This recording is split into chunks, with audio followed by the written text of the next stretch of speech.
Euzu billahi mineşşeytanirracim. Bismillahirrahmanirrahim. Elhamdülillah ve salatu ve selamu ala Resulillah. Değerli arkadaşlar, Muhammed Ali Es-Sabuni'nin Et-Tefsirul Vadihul Muyesser adlı eserinden Fatiha suresi ve Amme cüzü kısmının 65. dersini yapmak üzere birlikteyiz. Geçen dersimizde tam olarak Nasr suresinin başına gelmiştik. Nasr suresinin tefsirine gelmiştik. Bu Nasr suresi Medine'de nazil olmuştur. 3 ayettir. Adını 1. ayetinde geçen ve hayati yardım, önemli yardım anlamına gelen fetih kelimesinden, Nasr kelimesinden almaktadır. İza ca'e nasrullahi vel feth. İza ca'e nasrullah. Oradaki Nasr kelimesinden almaktadır adını. Efendim bu sure-i celile şu mealdedir. Mealini verip muhtevası hakkında genel bir bilgi sahibi olduktan sonra tefsirini okumaya geçelim. Bismillahirrahmanirrahim. İza ca'e nasrullahi vel feth. Allah'ın o hayati yardımı, o diriltici yardımı, efendim o büyük yardımı geldiğinde ve fetih geldiğinde buradaki fetihten maksat Mekke fethidir.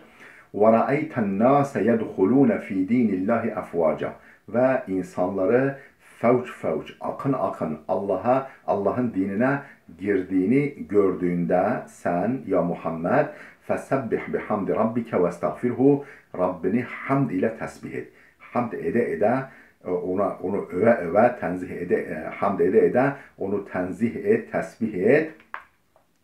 وَاسْتَغْفِرْهُ ve ondan af dile, bağışlama dile. İnnehu kâne tevvâbâ. O tevbeleri çokça kabul edendir. Hiç kuşkusuz o tevbeleri çokça kabul edendir.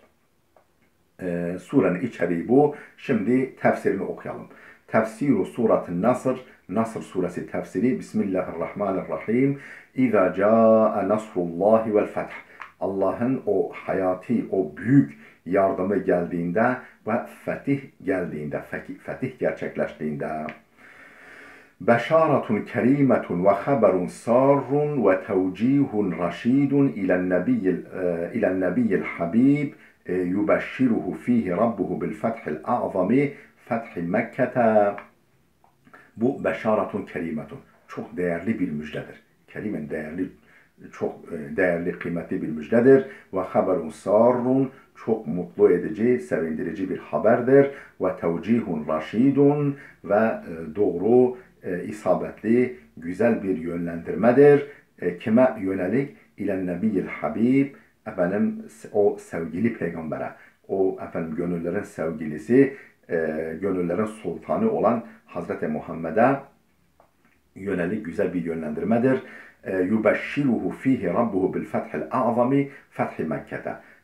Rabbi onu bu surede Rabbi ona bu surede büyük fethi yani Mekke fethini müjdelemektedir. Yubeşşiruhu müjdelemektedir fihi bu surede Rabbuhu bil fethil a'zami onun Rabbi Allah Celle Celaluhu büyük fetihle onu müjdelemektedir. Bu büyük fetihten maksat Mekke fethi. وهذا الإخبار بفتح مكة قبل وقوعه من أظهر الدلائل وأوضح البراهين على صدق نبوة خاتم المرسلين.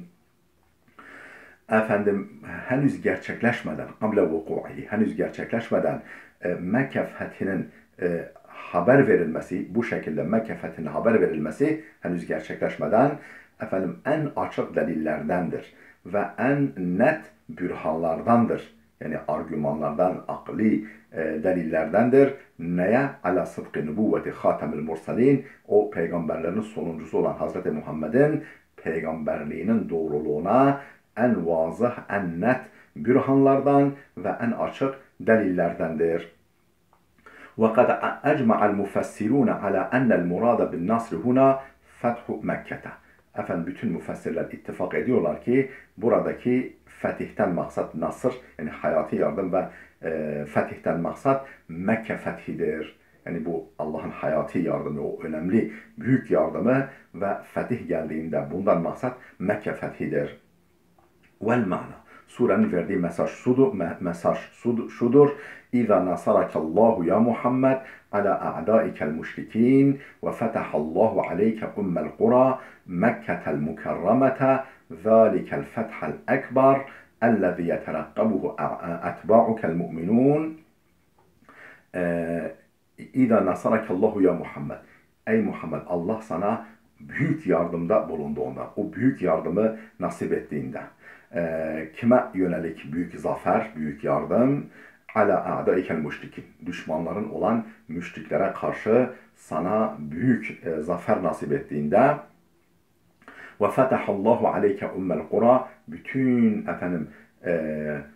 hemen o Cezire-i Arap'taki bütün o şehirlerin, yerleşim yerlerinin ana kenti, merkezi olan, yani Ummul Qura ki Mekke'dir, Mekke-i Mukarreme'dir. Onun fethini sana nasip ettiğinde, zalikel fethel ekbara, o büyük fethi sana nasip ettiğinde, ellezî yeterakkabuhu etba'ukel mu'minun, mümin olan tabilerinin dört gözle beklediği, yani böyle canı gönülden bekledikleri o büyük fethi sana nasip ettiğinde, Mekke'nin fethini وَرَأَيْتَ النَّاسَ يَدْخُلُونَ ف۪ي د۪ينِ اللّٰهِ اَفْوَاجًا, ve sen insanların akın akın Allah'ın dinine, yani İslam'a girdiklerini gördüğünde, ey وَرَأَيْتَ الْقَرَبَ وَسُكَّانَ الْجَزِيرَةِ مِنْ حَوْلِكَ يَدْخُلُونَ فِي الْإِسْلَامِ جَمَاعَاتٍ مِنْ غَيْرِ حَرْبٍ وَلَا قِتَالٍ. Ey yani وَرَأَيْتَ الْعَرَبَ, Arapları gördüğünde, ve sukkanel ceziretel arabi ve sukkanel cezireti min havlike, etrafındaki Arap Yarımadası sakinlerini gördüğünde, yedhulune fil İslam'ı, İslam'a girdiklerini, cemaatin, cemaat,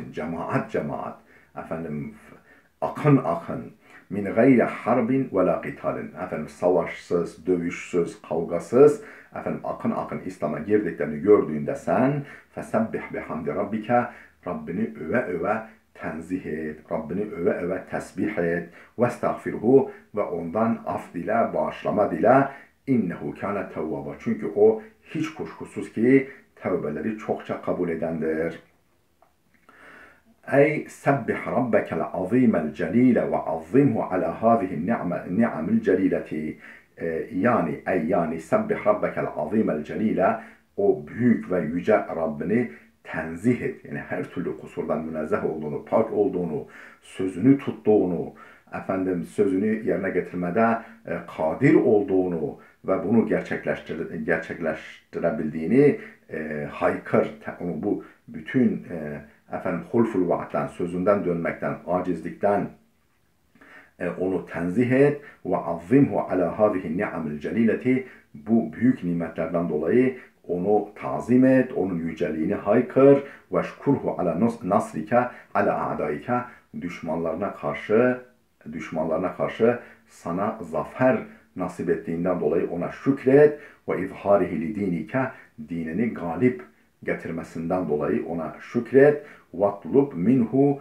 el mağfirete ve tevbete leke ve li ümmetike, hem kendin için hem de ümmetin için ondan mağfiret talep et, ondan af talep et, ondan bağışlama talep et. İnnehu subhanehu vasi'ur rahmet, çünkü o hiç kuşkusuz rahmeti engin olan, rahmeti geniş olan zattır. Azimut tevbe, tevbe kabulü büyük olan zattır. Yani çok büyük günahları, çok sıklıkla yapılan günahları bile büyük Tevvab ismiyle, engin Tevvab ismiyle affedecek zattır. Kefirul mağfireti vel ihsan, mağfireti, bağışı ve ihsanı bol olan zattır. Şimdi burada Peygamberimize af dilemesi, yani af dilemesi ve estağfirhu, bağışlama dilemesi emrediliyor. Peygamberimizin haşa günahları mı var? Aslında o masumdur. Allah onu günahlardan koruyor. Fakat efendim büyük bir süreç, yani bu İslam'ın zafere ermesi, İslam nurunun tamamlanması efendim noktası büyük bir süreçtir. Bu süreçte efendim Peygamberimizin, tabi Peygamberimiz tek başına değildir. Sahabileri var, efendim ordular sevk etmiş, seriyeler düzenlemiş. Bu arada efendim kendisinin olmasa bir hilaf-ı evla, yani olması gerekenden daha aşağı bir durum gerçekleştirildiği olmuştur. Günah olmasa bile ve sahabilerinin de hataları olmuştur, kusurları olmuştur bu zafer yolunda. Tabi Peygamber hepsini, bütün efendim sahabilerini, bütün cemaatini, ordularını temsil ettiği için başkomutan, devlet başkanı olması hasebiyle efendim onlar adına da istiğfar etmesi isteniyor. Efendim Allah'tan af dilemesi isteniyor. Efendim bir de şöyle bir ifade var, deniyor ki hasanatul ebrar seyyiatul mukarrabin, yani Allah'ın has kullarının haseneleri efendim haseneleri daha doğrusu iyi kimselerin iyilikleri Allah'ın has kullarının günahları niteliğindedir. Günahları gibidir. Yani efendim Peygamber her an Allah'a doğru manen mesafe kat etmektedir. Efendim bir önceki yaptıkları bir sonraki merhalede efendim kötülük gibi ona görünebilir. Efendim bundan dolayı Rabbinden bağışlama dile. Daha da önemlisi değerli dostlar, önemli olan şudur. Yani Allah'tan af ve bağışlama dile. Bu konuda da ümmetine örnek ol. Bu konuda da ümmetine örnek ol. Yani tövbenin, istiğfarın ne kadar önemli olduğunu davranışınla ortaya koy. Bu gibi mesajlar var. إنه سبحانه واسع الرحمة عظيم التوبة كثير المغفرة والإحسان. هذه السورة تسمى سورة النصر وسورة البشارة وسورة التوديع. Efendim bu surenin başka isimleri de var. Şu isimlerle de adlandırılmış. Suratun Nasr, Nasr suresi ve Suratel Beşara, Müjde suresi ve Suratel Tevdi' Veda suresi. Yani artık bu Peygamberimizin vefatına işarettir. Ve fiha na'yun nebiyyi ve tenbihu lehu bi kurbi vefatihi. Bu surede ne var? Efendim Peygamberimizin vefat haberi var. Vefat edeceğine işaret var. Ve tenbihu lehu bi kurbi vefatihi. Vefatının yaklaştığını ona hatırlatma vardır. Ona tembih etmek vardır. Değerli dostlar, burada dursun. Bu uzayacak bir videoya sığmayacak. Burada dursun. İnşallah gelecek videomuzda, gelecek dersimizde buradan kaldığımız yerden itibaren okumaya devam edeceğiz. Allah'a emanet olun.